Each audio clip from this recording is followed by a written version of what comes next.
Thanks, ladies and gentlemen, for staying with us in Talking Points. Today, we are receiving a journalist and political analyst, member of the Cameroon Renaissance Movement, CRM political party, Tayong Elvis. You're welcome. Thanks very much, Babila Jonathan. It's my pleasure being here today, of course. It's quite a sad moment when we get the killings around the country. We feel very much concerned. But I think that with Professor Maurice Kamto and the members of the party, we keep on insisting that the war in these two regions must come to an end. It must come to an end. In the meantime, 6 divisional delegates abducted by armed men in the southwest region, Sintian division. One of them killed. The other 5, their whereabouts remains unknown to the general public as of now. They are still in captivity. What's your analysis of the fact that 6 persons, 6 government workers are kidnapped once at the same time, and for several days 5 of them have been in captivity, while the other was killed, the divisional delegate of the Ministry of Economic Planning and Regional Development? Well, I think that if I look at the analysis, it's so occurred, really unfortunate that the senior divisional officer for Nigerian division was not on seat from what we've gotten on the ground. That is Mr. Foreign Lawrence, because he's a level-headed, I see him as more of a level-headed administrator, in which if he was on seat, I'm sure he would have taken precautions, because many have been asking the question, how could he was on official... Yes. Permission, on official permission, for health reasons, yes, for health reasons, in correct. The nation's capital, Yaoundé. Yeah, you're right. So many are asking the question, but how could it be that 6 of these kind of officials, high profile, that's including one divisional chief of land surveys, could be involved in such a thing, and then, without any security cover? And I begin to ask the question that, as I said, that's why you see me lament that if the senior divisional officer was on board, I don't think we would have had that scenario. But then in administration, we know that we have first and second assistant senior divisional officers. Now the question we are finding out, because it's still unclear, is for those who were on the ground, now, like the first assistant division officer and the second or so, how did it occur? What was the communication between these 6 government officials and the senior divisional authorities over there at that time, where they could move from there? And I've been to Njian, of course. I told you I was there earlier in May, and realized that the stretch of road between Mundemba and Ekonotiti is very rough.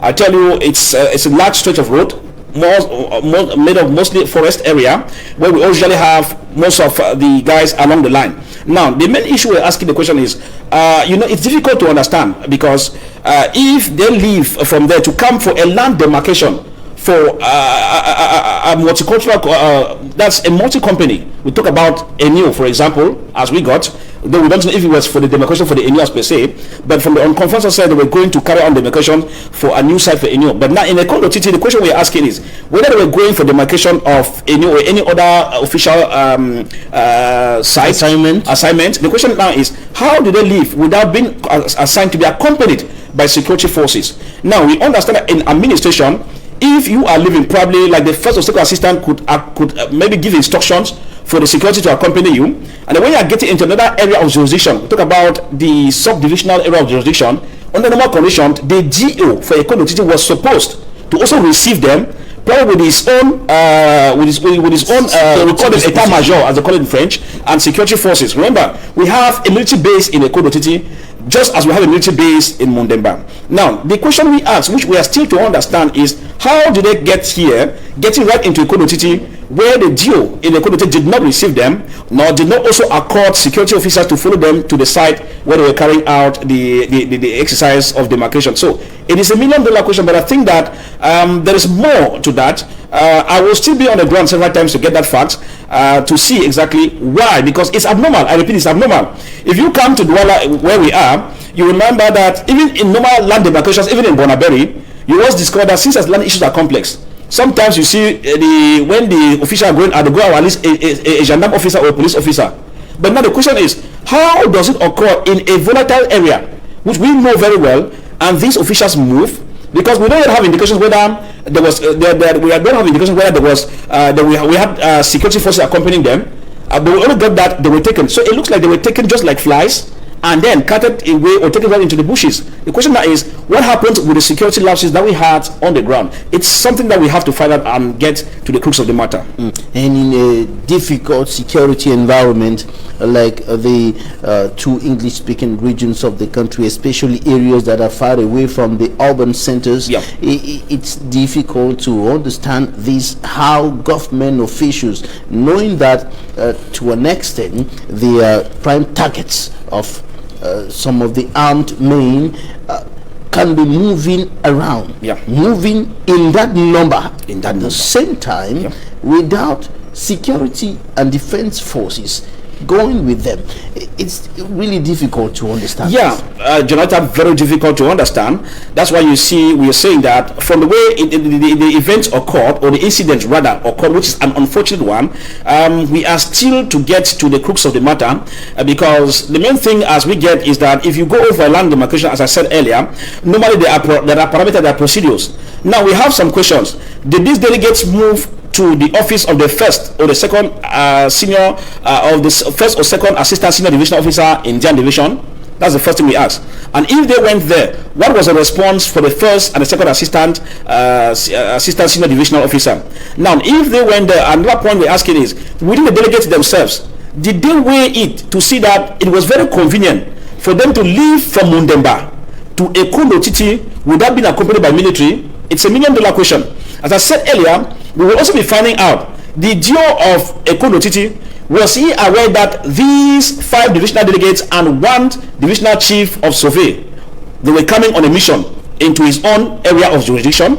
If he was coming, now what parameters, if he knew, for example, the next question is, what parameter did he put in place to ensure that as they are entering Ekundo Titi, they are being received even by him, and then also accompanied by military to the site before where the unfortunate incident took place? These are the $1 million questions.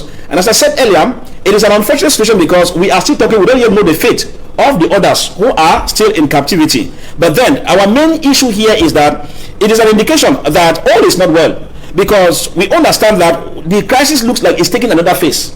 Now, things like this, Indian has been cool for a long period of time. I must admit that.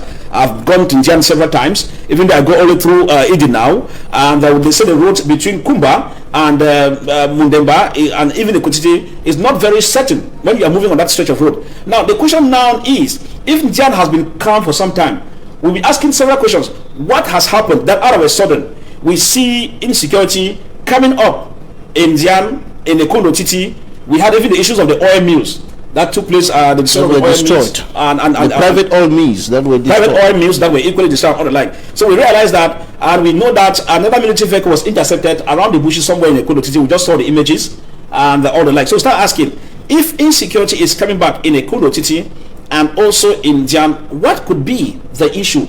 Could we have invisible hands behind, or it is just that probably the boys sees in the bush, or the boys in the bushes rather, are seemingly coming back? So we need to be finding out, because it's very technical to analyze. I must admit to Babila, because since that incident occurred, we have been trying to look at the balance aspect of what transpired and how possible could it be under this atmosphere of insecurity in these two regions. It is still very difficult to understand, but I think that I'll be getting to the officials that be to find out exactly. But then my worrying aspect is the manner in which the media also handles the situation. You know, we're talking about an issue that can be linked to the genocide in Rwanda. We talk about Radio Mille Collines that will equally play another role. Of course, we call it Radio Television Libre de Mille Collines. They call it RTLM. Now, if you look at it critically, I look at another media organ newspapers. We have Kanguba. That was also part of those newspapers that were equally indicted for inciting violence. You start asking,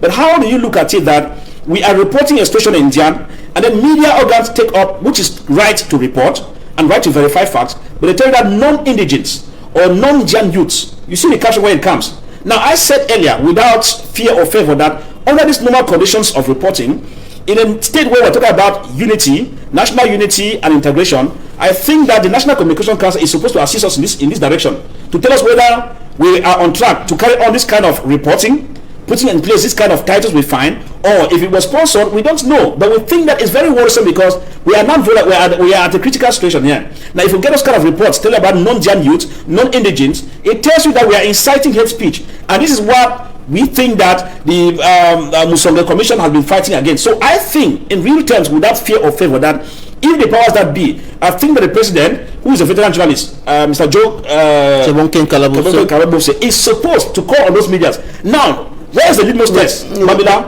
But the issue is about facts and getting the facts right. Yeah. If the people who masterminded the abduction or the kidnapping were actually people who were not indigenes of the Indian division, indigenes of Mundemba, and so on, indigenes of all those areas, will it be a problem to say that those who masterminded it will be the issue, the problem it came will from be outside? It will be Babila, because we are living at a situation whereby we first of all had xenophobic movements in the Fako division. You get the point. And now, if we're talking about national unity, if you identify these persons, because it looks like the journalists have identified them, the first thing I get from the country means that the journalists know the killers.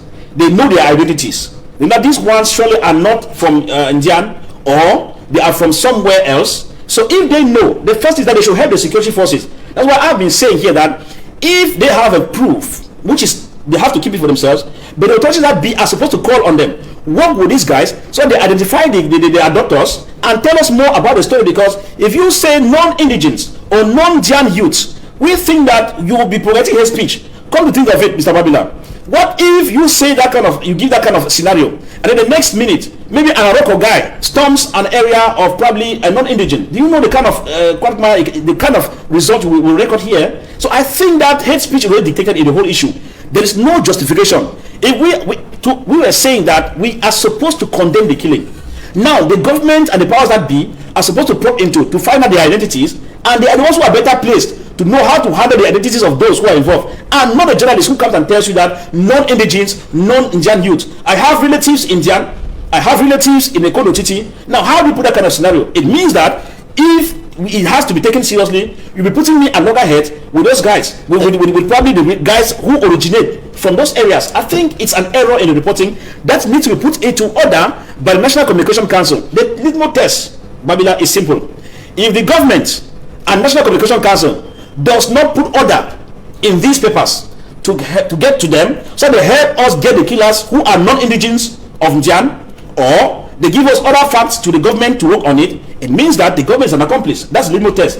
And if National Communication Council does not act, I've given them a litmus test as well, it means that they too are condemning by promoting hate speech. I am still waiting for commissions to comment on that. Another problem is the fact that what happened, the kidnapping of those government workers, is being attributed to a manipulation to destabilize the efforts of the Prime Minister, who is from that part of the country. Well, I would not want to dive into that. Why am I saying so? Lives are at stake. Now, I realize that we are taking the crisis and making money out of it. We take the crisis and we play politics out of it. It doesn't work like that, Mr. Babila. You can imagine that we had a bloody weekend from north to the southwest. And I think that those who are talking about jeopardizing the work of the Prime Minister, it's not yet time to get into that. They should see into who are those responsible. Of course, the papers that reported show that they know the killers. Then they should get to the papers to help us identify the killers. The main thing is we have other people who are still under captivity. Their release is paramount, Mr. Babila. If they don't ensure their release, at the same time saying that it's a way to destabilize the area where the Prime Minister comes from, I still see it as a political ping-pong game. And that's why I said that we are taking many things for granted. Blood has been spilled. Blood continues to flow. We need not put politics in this issue. That's why I said that journalists are supposed to stay off the track of propagating hate speech, so that the powers that be get down to work and make sure that how do we end this crisis? How do we release the others who are still in captivity? It's most important. And how do we secure any others who could be adopted in the days ahead? It is paramount. It is very paramount. 5 of them are still in captivity. Do you understand, or can you explain the reason why government officials can be in captivity for several days, and they are not yet being released? Well, you know, it's a complex issue. Probably if we have the spokesman of the Amazonian fighters or of the fighters who are concerned, I'm sure they are well placed to understand exactly why they are keeping the delegates. We know we only get feedback from the voice notes that are sent out and some of the videos that are coming out, but we cannot exactly ascertain why they are keeping them. But I think the that question goes, it's about the authority of the state. Yep. Because we've been hearing the authority saying the state is in control, the government, the authorities are in control of the situation. But how can you be in control of a situation and your officials, government officials, are kept in captivity for several days? Yes, that's why I said earlier, Babila, that the officials and the powers that be in Yaoundé have allowed politics to take precedence in this current quagmire that we find ourselves.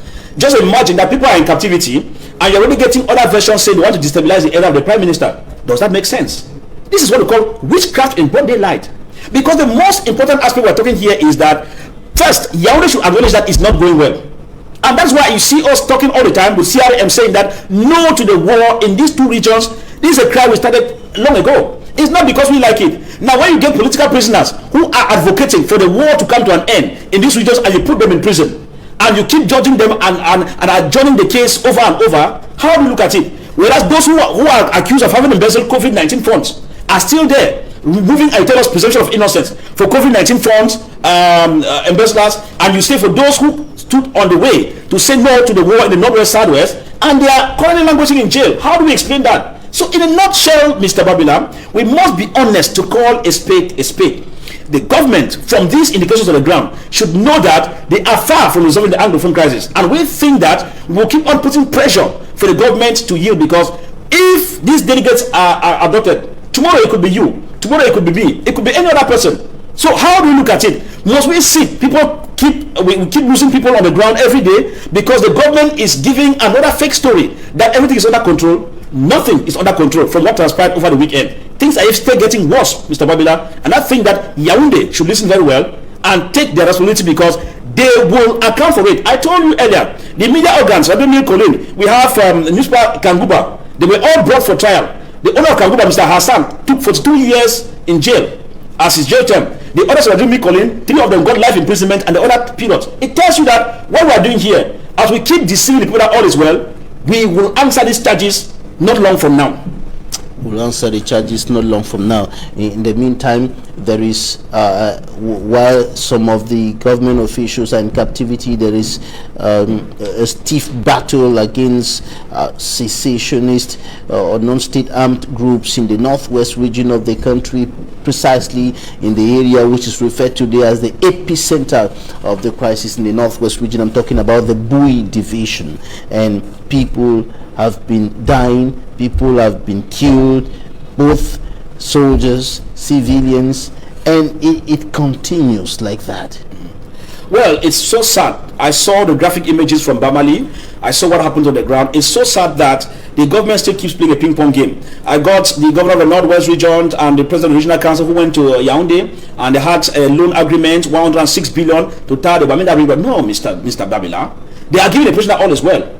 They need to sit back, think, because all is not moving. Look at the blood that was spilled. Look at the young military guys who were killed in cold blood. Do we sit and fold our arms and we continue to pretend that activities are going on?